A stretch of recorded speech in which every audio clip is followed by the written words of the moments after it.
growing calls for Prince William and Catherine, the Princess of Wales, to keep Archie and Lily away from Prince George, Princess Charlotte and Prince Louis at all costs.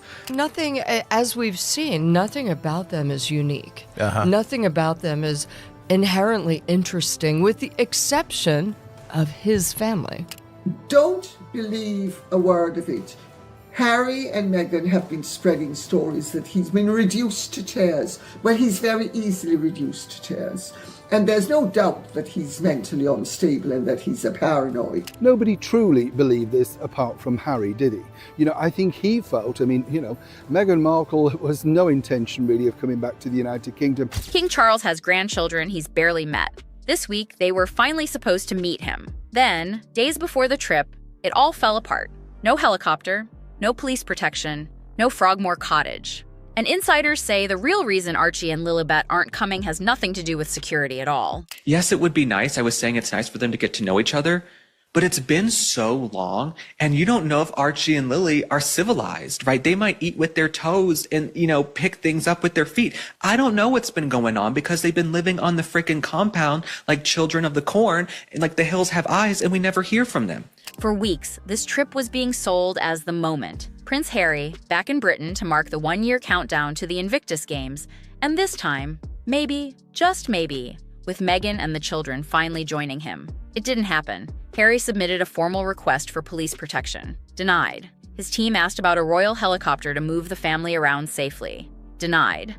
As if he has learned nothing in the last 6 years of battling with RAVIC, the Royal and VIP Executive Committee that decides which personages in public life receive an official taxpayer-funded security detail, Harry went off like an IED, where once again he was denied official police protection for the family, and as a source close to Harry briefed, the rug was pulled out from under their feet at the 11th hour. That was to the Guardian newspaper. There was even talk that Meghan wanted to stay at Frogmore Cottage, the same cottage she once described as a place she couldn't wait to escape. William wasn't having any of it. Windsor Land was off the table entirely. So Harry is going alone. And here's the thing your comment sections have been saying for years, practically word for word, every single time this happens. They do this every year. The announcement, the drama, the will, they won't they, and then nothing.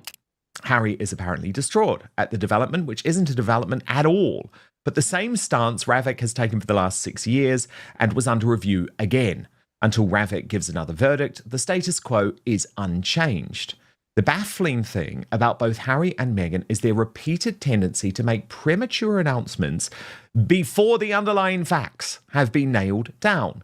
Indeed, all their troubles of the last 6 years have stemmed from their magical thinking that something they want will become instant reality, starting with Megxit itself. It's almost a ritual at this point, but this time feels different. Because this time, it's not just about Harry. It's about two children who have now gone their entire lives without knowing their own grandfather. And the question everyone keeps circling back to is simple. If this was really just about security, why does the story keep changing every single day? Now, what's really gone on behind the scenes has been really catastrophic, as you can imagine, for the former royal known as Prince Harry. He truly believed that these things were going to fall in his favour, and the current British Home Secretary, Shabana Mahmood, was definitely going to be on his side with regards to these threats, these problems that he has. And here's the detail that makes it sting even more. While this circus was playing out, Catherine was quietly finishing a physical challenge most people twice her age couldn't manage. The 3 peaks, back to back, no fanfare demanded, no security showdown, no helicopter requests. 2 very different Windsors, 2 very different weeks. One of them made headlines for showing up. The other made headlines for not. Catherine's challenge was truly incredible. By the way, let me just show you actually what it involves to climb the 3 peaks, because you have to be so physically fit to do so. And for Catherine, this is something that meant a huge amount to her, given that she knew that there was going to need to be significant physical recovery from her cancer treatment if she was going to take on such a feat. What I particularly love about it too is that she didn't tell anyone that she was doing this. There would have had to be a huge amount of training going on. Stick around, because what's actually going on behind the scenes is a lot messier than a security dispute. Here's a theory that's been gaining serious traction, and it's not coming from nowhere. It's coming from royal insiders and from the pattern of behavior we've watched play out for 6 years. Some believe the children were never really the point. They were the leverage. Think about it. Every time this family wants headlines, wants a reaction out of the king, wants to remind the palace they still exist, Archie and Lilibet get mentioned. Not seen, mentioned. A photo here, a rumor there, maybe next time, whenever the timing is inconvenient for someone else in the family. Harry really is trying to push this on the two children. The two children that His Majesty the King has no connection with whatsoever, and really neither does any of the public. You know, if we honestly saw these children for the very first time, would we truly know who they are? So again, a huge problem. The other side of it is that obviously Harry and Meghan decided that they felt they wanted to utilise this as a sort of dangler to His Majesty the King. How about a reunion? Finally getting to meet and connect with your grandchildren. Ascot, Wimbledon, Trooping the Colour, Catherine's own milestone moments. There's a darker read on this too, one that keeps coming up again and again. That keeping the children away isn't a failure of planning at all. It's the plan. As long as the grandchildren stay a mystery, they stay valuable. The moment Charles gets real, unsupervised access, that leverage disappears. There are other problems around that because His Majesty the King, as you know, still in the throes of battling a certain illness, cannot do with stress, cannot do with blood pressure. And as we've seen over the last week, these two have really played into the dramatics. Every single day leaking their thing, now they're not, now they are. It's exactly the way that they want it, you know, maximum publicity, overriding Catherine's Three Peaks challenge, overriding William's events. It is all about what they need. The problem is, and this is the interesting thing, talking to people who have worked with them is. And then there's the theory nobody wants to say out loud, but plenty of people are thinking that part of the hesitation is about control, about not wanting anyone, a palace doctor, a member of staff, anyone, collecting so much as a strand of hair from those two kids. Paranoid? Maybe. But paranoia has been the operating language of this family since 2020. Whatever the real answer is, one thing is clear. King Charles is not a young man. He is currently managing his own health battle. And every year this reunion gets delayed is a year he doesn't get back. Which brings us to the brother he actually still speaks to. One of the reasons why the Sandringham Summit went so badly for Harry was because he rushed that announcement just to try to beat me, revealing the fact that they were moving. Anyway, just thought it was worth noting that. But Tina Brown goes on. What is genuinely sad is Harry's belated discovery that the one thing he does really well is what he was born to do, and rejected. If you want to understand why nobody in that family is rushing to open the door for Harry, you need to understand what's happened with William. Earlier this year, there was a wedding. Harry's own cousin, Princess Anne's son, Peter Phillips, the same man who comforted Harry at Balmoral the night Diana died. No invitation came for Harry. Not an oversight. A message. And according to people close to William, the silence goes even deeper than that. Earlier this month, there was no invite for Harry to the wedding of his cousin, Princess Anne's son, Peter Phillips, who had played such a critical, consoling role for Harry at Balmoral when Diana died. A person close to Harry told me he doesn't just desperately miss his father and understandably wants his children to know him, he also very much misses William, the only other person who knew what it was to be Diana's son. Too late. One longtime friend of William's revealed that during a lengthy, wide-ranging conversation recently, Harry's name simply never came up. Not with anger, not with bitterness, just absent. Like he'd already been filed away. An old friend of William shared with me that whenever he spent time with him in the years since Megxit, William's sense of betrayal by Harry was a constant theme. But during a recent, long conversation, Harry's name never even came up. And Angela Levin, that is the brutality of it, isn't it? That is the brutality of a Cold War that Harry has to comprehend. These decisions that he made, Angela, that he was warned about for weeks and months in advance. Part of that, insiders say, traces back to comments Harry reportedly made about Catherine. Comments that left William furious in a way people close to him rarely see. William is famously protective of his wife, especially after everything she went through with her health this past year. Cross that line, and there's no walking it back. So while the public narrative keeps painting this as estrangement, the reality being described behind palace walls sounds a lot more permanent. A Cold War, as one veteran royal reporter put it. Not a fight, a silence that's already been decided, which makes the security story even harder to believe. One point for this is that Harry made very vulgar comments about his brother and Catherine, and William was absolutely furious about what he said about her. He's very protective about her. He really loves her, and he's very, very grateful that she's helped him to be a very different person than he would have been if he hadn't met her. I know a lot of people are like that, but for him, it's let him know what a husband is and a father is like, which he didn't really get when he was young. Because here's the part that should bother you. If Harry truly believes he and his family are in that much danger on British soil, explain this. He was recently spotted, completely unbothered, ringing a doorbell in Fulham, right in the middle of London, with no fanfare, no chaos, nobody even realizing he was there until after the fact. If he can walk around the capital undetected, how severe is this threat really? I didn't get this information from her English neighbor. I got it from an American Hollywood royalty. You'll never believe what Taylor Swift did.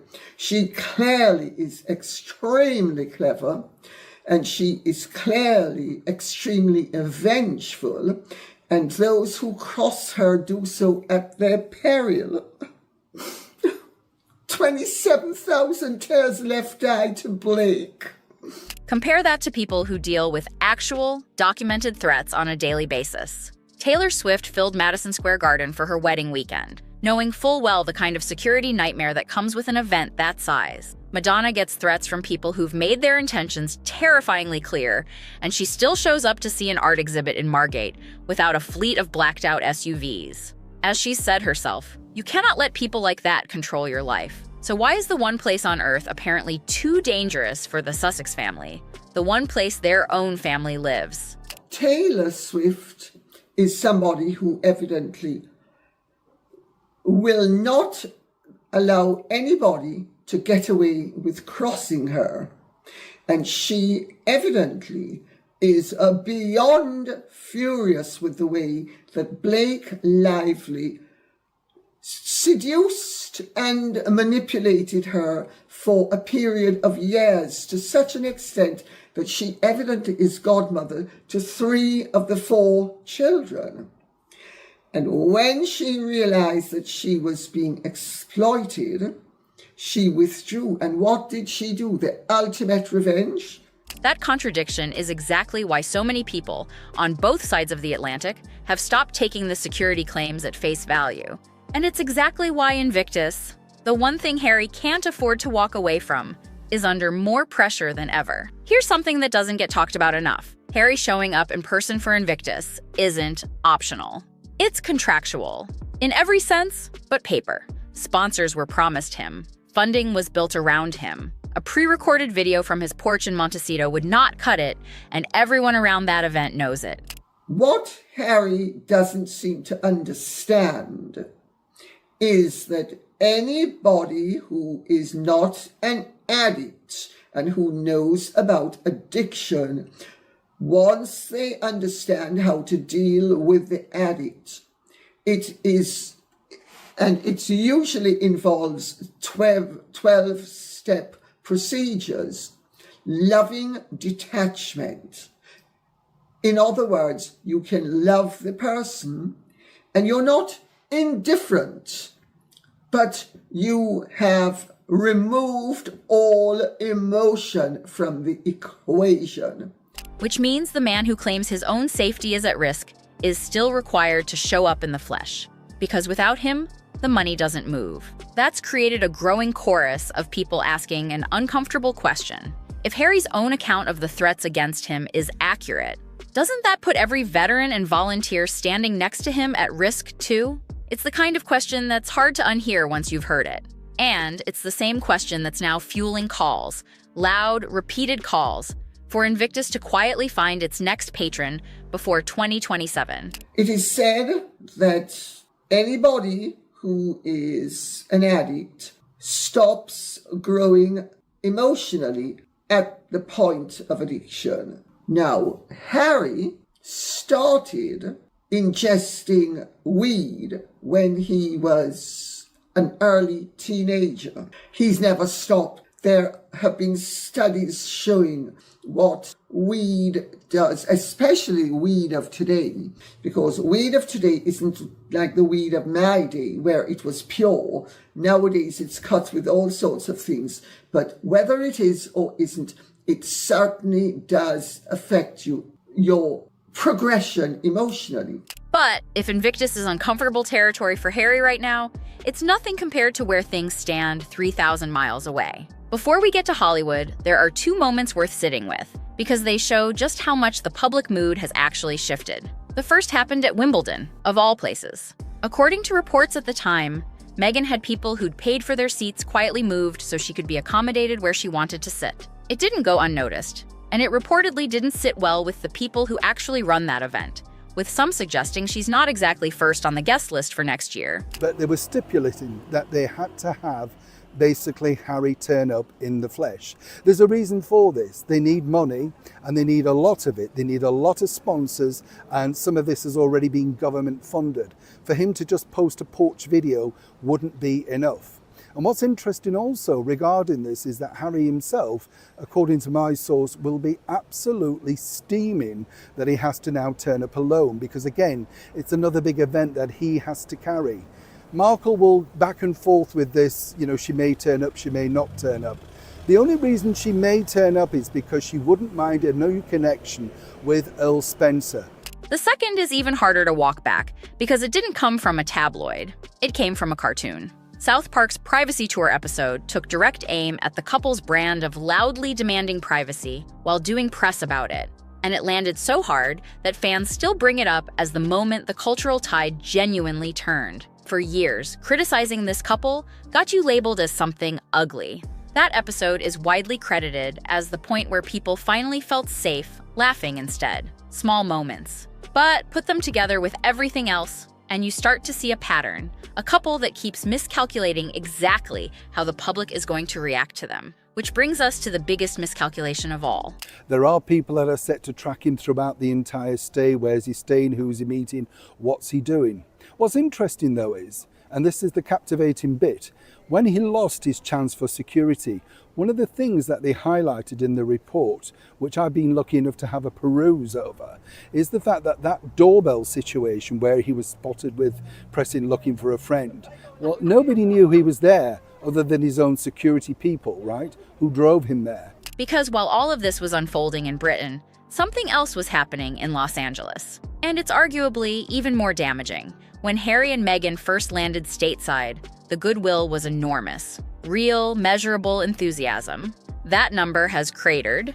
Insiders now put their popularity roughly where it sits back in the UK, and that is not a compliment. The Netflix deal that was supposed to define their post-royal life quietly fizzled. The big idea Harry once floated, sitting down with world leaders to talk about their fathers, went nowhere and was widely mocked before it even launched. Well, here's the deal. Just because you're famous doesn't mean you're smart or interesting. And I think that Hollywood found that out pretty quick. So they were given lots of deals. Really, the deals were to sew up the interesting story of the look into the royal family because, as we both know and everyone knows, no one had ever really talked before. That was their number one thing. It was Harry's number one gripe. Oh, no one, everyone talks about us. Oh, they're horrible. And then he talked about them. So it was really to sew that up. Spotify wanted them for the chatty chat version of it. Didn't work out. Bill Simmons called them the effing grifters, which has stuck, unfortunately, for them. And then Netflix got their big money out of Harry and Meghan, and nothing else worked out because it was all just rehashed kind of crap. One sports commentator's now infamous two-word description of the couple stuck so hard it's become shorthand across American media. You already know the phrase. Then there's the friendship circle. The A-listers at that wedding, many of them had never actually met Meghan in person before the ceremony. George Clooney reportedly laughed when asked how well he knew her. And then there's the moment everyone still talks about, Harry receiving the Pat Tillman Award for Service, an honor built around a man who left fame behind to serve and die doing it. While Tillman's own mother said she was never even consulted and was stunned by the choice. Venus Williams didn't hide her reaction that night. Serena has quietly drifted since. Even their own neighbors in Montecito, according to people who've worked with the couple, don't have much patience left for them, accused of being all charm when they think you're useful, and cold the moment you're not. The biggest issue with Meghan is everything is a role to her, and she's constantly auditioning for the uber role that she's always wanted. And unfortunately, somebody already has that role. Her name is Lauren Sanchez Bezos. However, Meghan is desperately trying to be the A-list. So we saw it at her wedding. All these people showed up whom she had never met in person. Really? Oprah knew who she was, of course. Meghan knew who Oprah was, but were they They friends? weren't really mates. No. Amal and George. At the wedding, someone asked George Clooney, "How do you know Meghan?" And he's laughing, "I don't." And now there's a new layer to all of this. Word has started circulating about U.S. federal scrutiny into how Archewell's charitable money has actually been spent, with a figure as high as $63 million being thrown around online. Nothing has been proven, but if even a fraction of that turns out to be accurate, brand damage is about to become the least of their problems. It's a brutal pattern, and it circles right back to the title Meghan may be positioning herself to keep, no matter what happens next. There's a theory that's been quietly circulating for months, and it's one of the coldest read on this entire situation. The claim is this: Meghan would rather be a widow than a divorcee. Why? Because under the way royal titles work, if Harry were to die while they're still married, she keeps the title. Duchess of Sussex permanently untouchable, legally locked in. A divorce puts that entire identity at risk. Widowhood protects it forever. They can't get her to be stripped of the Duchess of Sussex title. If Harry dies while they are married, she remains until she remarries. And in Scotland, under Scottish law, a woman of superior rank never has to relinquish that superior rank, even upon remarriage. So she could say, well... There's even a legal wrinkle buried in Scottish law that some believe could reinforce her position further, regardless of what happens down south. Whether or not any of this reflects real intentions, it's the kind of theory that's impossible to unhear once it's been said out loud. And it's exactly the kind of narrative that keeps this story burning hotter than anything else happening in the royal world right now. Meanwhile, back at the palace, Charles has been dealing with a firestorm of his own. Buried in this year's Sovereign Grant report was a quiet but massive shift in language. King Charles now being described not just as defender of the Christian faith, but as protector of faith across the country's entire religious landscape. It sounds subtle. It is not being received that way. Commentators have called it a genuine departure from over 1,000 years of tradition, with some going as far as to argue it borders on a constitutional issue. Others have pushed back just as hard, arguing that warmth toward other faiths doesn't erase the king's core duties, it adds to them. At the same time, Catherine has been dealing with her own storm, a tabloid column demanding she publicly reveal the exact type of cancer she was treated for, a demand so widely condemned that even royal commentators who rarely agree on anything found common ground calling it out. And in a much quieter, more symbolic moment, Queen Camilla stood publicly alongside author J.K. Rowling this year, a meeting framed around books and literacy, but read by many as a much bigger statement about where the palace stands on one of the most divisive cultural fights in the country. Queen Camilla backed J.K. Rowling this week, and you'll know J.K. Rowling has become such a lightning rod, Angela, for the sort of woke leftists who have turned on the Harry Potter creator because of the fact that she just believes in biological sex. And J.K. Rowling has been absolutely uncompromising on this issue. So while all eyes are on Harry, Charles is fighting battles on 3 fronts at once. which raises the real question everyone should be asking. There's one more detail worth sitting with. This year marks what would have been Princess Diana's 65th birthday. Some close to the family believe that's exactly why a reunion, even a partial one, even just photographs, matters so much to certain people involved. A picture, a reunited family narrative, timed perfectly. Whether that reunion actually happens this trip, in any real form, is still completely up in the air. What we do know is this: a king is getting older. 2 grandchildren are getting older too, growing up without ever really knowing him. And every year this goes unresolved is a year none of them get back, no matter who's really responsible for keeping it that way. That's where things stand for now. And knowing this family, it won't stay that way for long. If you want the full story on what's really happening behind palace walls, the videos on your screen right now go even deeper.